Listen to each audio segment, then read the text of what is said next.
आलू की सब्ज़ी तो आपने बहुत बार बनाई होगी, बहुत बार खाई होगी। आज मैं बिल्कुल अलग तरीके की रेसिपी शेयर करूंगी और ये सब्ज़ी बहुत ही ज़्यादा टेस्टी बनकर तैयार होगी। तो यहाँ पर ले लिया है हमने आलू। अब हम इसको छोटे छोटे पीसेस में कट कर देते हैं और इसे हमने पानी में ही कट करना है। इस तरह से हम इसको कट करेंगे तो ये आसानी से पिस जाएंगे और इसका हमने आगे पेस्ट बनाकर तैयार करना है। तो यहाँ पर सभी को हमने इस तरह से कट कर लिया है। अब हम इसको कुछ देर के लिए पानी में ही रहने देंगे और यहाँ पर ले लिया है हमने मिक्सर जार। इसमें डालेंगे हम एक छोटी साइज़ की प्याज और साथ में ही डालेंगे यहाँ पर लहसुन, अदरक और हरी मिर्च।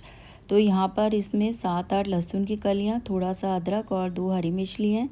1 चम्मच डालेंगे इसमें हम साबुत धनिया, 1 चम्मच सौंफ और साथ में ही डालेंगे इसमें हम जीरा। और इसको पीसते वक्त हमने पानी का बिल्कुल भी यूज़ नहीं किया है। इसका हमने दरदरा सा पेस्ट बनाकर तैयार कर दिया है। अब हमने मिक्सर जार में डालेंगे, जो हमने आलू को कट करके रखा था उसको हम डाल देते हैं। साथ में ही जो हमने ये पेस्ट बनाकर तैयार किया है, इसमें से भी 1.5 से 2 चम्मच पेस्ट लेकर हम इसमें डाल देते हैं। इससे बहुत ही बढ़िया टेस्ट आएगा, जो हम आगे रोल्स बनाकर तैयार करेंगे। अब हमने इसको भी बिना पानी डाले पीस दिया है। अब हमने मिक्सर जार में थोड़ा सा पेस्ट लगा हुआ है, उसमें थोड़ा सा पानी डाल दिया है। इसको भी हम इसमें डाल देते हैं। अब हम इसमें डालेंगे कुछ मसाले। तो यहाँ पर हम चौथाई चम्मच लाल मिर्च, आधा चम्मच धनिया पाउडर और 2 पिंच यहाँ पर हल्दी डालेंगे। टेस्ट के अकॉर्डिंग यहाँ पे हम नमक डाल देते हैं और साथ में इसमें डालेंगे हम 2 चम्मच ऑयल। आप मसाले इसमें आप अपने टेस्ट के अकॉर्डिंग और भी डाल सकते हैं। अब सभी चीज़ों को हम अच्छे से मिक्स कर लेते हैं और जो हमने इसमें ऑयल डाला है उससे जो आगे हम रोल बनाकर तैयार करेंगे वो सॉफ्ट बनकर तैयार होंगे, बिल्कुल भी हार्ड नहीं होंगे। तो अब हम इसमें डाल देते हैं यहाँ पर बेसन। तो पहले हम इसमें 1 कप बेसन डालेंगे और साथ में इसमें डालेंगे आधा चम्मच यहाँ पर अजवाइन। अब हमने इसको अच्छे से मिक्स करना है और इसमें हमने पानी का यूज़ नहीं करना है। जो हमने पेस्ट बनाकर तैयार किया है उसी में हम थोड़ा थोड़ा बेसन डालते रहेंगे और इसे अच्छे से मिक्स करते हुए इसका हमने डो बनाकर तैयार करना है।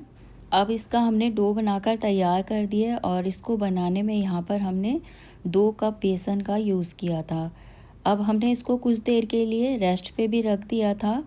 अब हमने इसको फिर से गूँथ लिया है। अब हम इसकी इस तरह से, जैसे हम रोटी के लिए लोई बनाते हैं उससे थोड़ी सी बड़ी इस तरह से लोई इसकी बनाकर तैयार करनी है। अब हमने इसमें लगा दिया है सूखा आटा। तो हमने थोड़ा सा यहाँ पर बेसन ही लगाया है। अब हम इसको इस तरह से फैला लेते हैं और बहुत ही हल्के हाथों से हमें इसे फैलाना है, क्योंकि ये बेसन है, चिपकता भी है और ये टूट भी सकता है। अब हमने इस तरह से इसको बनाकर तैयार कर दिया है। अब जो साइड के किनारे हैं इसको हमें हटाना है, जिससे और इसको हमने एक प्रॉपर शेप में बनाकर तैयार करना है।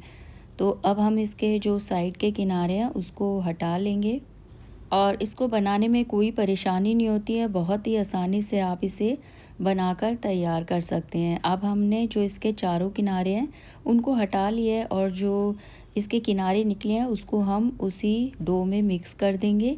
अब हम इस तरह से इसको हमने 6 पीसेस में कट कर दिया है। अब जो इसके साइड के किनारे निकल रहे हैं उसको हम प्रॉपर शेप दे देंगे, क्योंकि जो ये बेसन है हमने इसका जो आटा लगाया था वो थोड़ा सॉफ्ट ही लगाया था।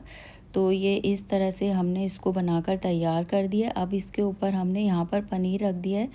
पनीर में हमने कोई मसाले नहीं डाले हैं, क्योंकि जो हमने पहले आलू का पेस्ट बनाकर तैयार किया था उसी में ही हमने काफ़ी मसाले डाल दिए थे। अब हम इस तरह से इसका रोल बनाकर तैयार करेंगे। बहुत ही हल्के हाथों से इस तरह से प्रेस करते रहेंगे और इस तरह से इसको हम घुमाते रहेंगे और एक रोल हमारा बनकर तैयार हो चुका है। इसको अब हम इस तरह से शेप दे देते हैं और इसको हमने बहुत ज़्यादा मोटा नहीं रखा है, तो ये अंदर से बिल्कुल भी कच्चे नहीं रहते, बहुत ही अच्छे से ये बनकर तैयार हो जाते हैं। अब जो सभी रोल्स हैं हमने यहाँ पर बनाकर तैयार कर दिए हैं। अब हम इसको भी अच्छे से इस तरह से शेप में बना लेते हैं और यहाँ पर हमने सारे रोल्स बनाकर तैयार कर दिए हैं। अब हम इसको साइड में रख देते हैं। अब हमने कढ़ाई में सरसों का तेल डाल दिया। इसमें कुछ खड़े मसाले डालेंगे। 1 चम्मच जीरा, 6-7 काली मिर्च, 2 इलायची, 4 लाल मिर्च और थोड़ा सा हमने यहाँ पर हींग डाला है। अब हम इसमें डालेंगे यहाँ पर प्याज। तो हमने एक छोटे साइज़ की प्याज को इस तरह से बारीक चॉप कर दिया था। इसको हम कुछ देर के लिए यहाँ पर भून लेते हैं। अब प्याज को हमने कुछ देर के लिए भून लिया है। अब हम इसमें डालेंगे पेस्ट जो हमने बनाकर रखा था। अब इसको भी हम प्याज के साथ अच्छे से भून लेंगे। और जो हमने ये पेस्ट बनाकर तैयार किया है, इससे जो इस सब्ज़ी का टेस्ट है काफ़ी गुना बढ़ जाएगा। अब हम इसको भी अच्छे से यहाँ पर भून लिया है। अब हम इसमें डालेंगे कुछ मसाले। आधा चम्मच हम हल्दी डालेंगे, 1 चम्मच लाल मिर्च पाउडर और आधा चम्मच हम इसमें डालेंगे गरम मसाला और टेस्ट के अकॉर्डिंग नमक डालेंगे। अब मसालों को भी अच्छे से मिक्स करते हुए हम कुछ देर के लिए यहाँ पर भून लेते हैं। मसालों को जितना अच्छे से पकाएंगे सब्ज़ी उतनी ही बढ़िया बनकर तैयार होगी।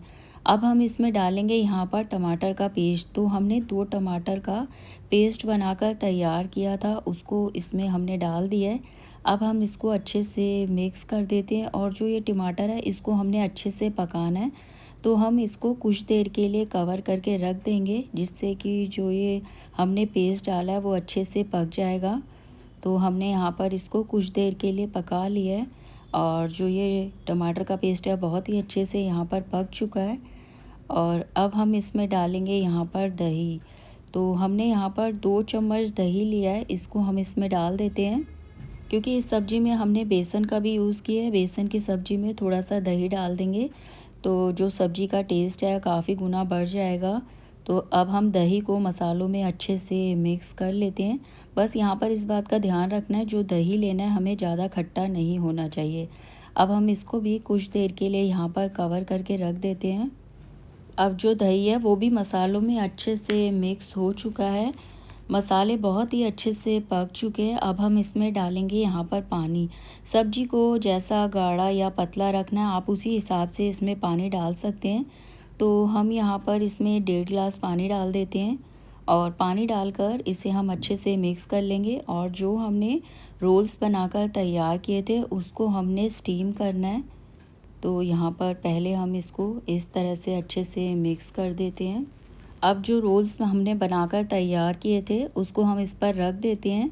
ग्रेवी भी थोड़ा गाढ़ी हो जाएगी और जो ये रोल्स हैं इसको भी हमें भाप में पकाना है कम से कम 6 से 7 मिनट के लिए। अब हम इसको कवर करके रख देते हैं और इन्हें पकने में बहुत ज़्यादा समय नहीं लगता, कुछ ही देर में बहुत ही अच्छे से ये पक जाते हैं। अब ये बिल्कुल तैयार हैं, ड्राई हो चुके हैं। आप चाहें तो इन्हें ऐसे भी खा सकते हैं, बहुत ही चटपटे रोल बनकर तैयार हुए हैं। आप चाहें तो इनको घी में फ्राई कर कर भी खा सकते हैं। अब जो ग्रेवी है अभी थोड़ी सी गाढ़ी हो गई थी तो हमने इसमें थोड़ा सा पानी डाल दिया था। अब जो हमने रोल्स बनाकर तैयार किए हैं उनको हम इसमें डाल देते हैं, क्योंकि अभी हमें इसको 3 से 4 मिनट के लिए ग्रेवी में और पकाना है, जिससे कि जो ग्रेवी है अच्छे से रोल्स में अब्ज़ॉर्व हो जाए। अब हमने थोड़ा सा इसमें बारीक कटा हुआ धनिया डाल दिया है। अब हम इसको कुछ देर के लिए यहाँ पर कवर करके रख देते हैं, जिससे जो ये ग्रेवी है अच्छे से गाढ़ी भी हो जाएगी और जो रोल्स में अच्छे से ग्रेवी और मसाले अब्ज़ॉर्व हो जाएंगे। अब जो ये सब्ज़ी है बिल्कुल तैयार है।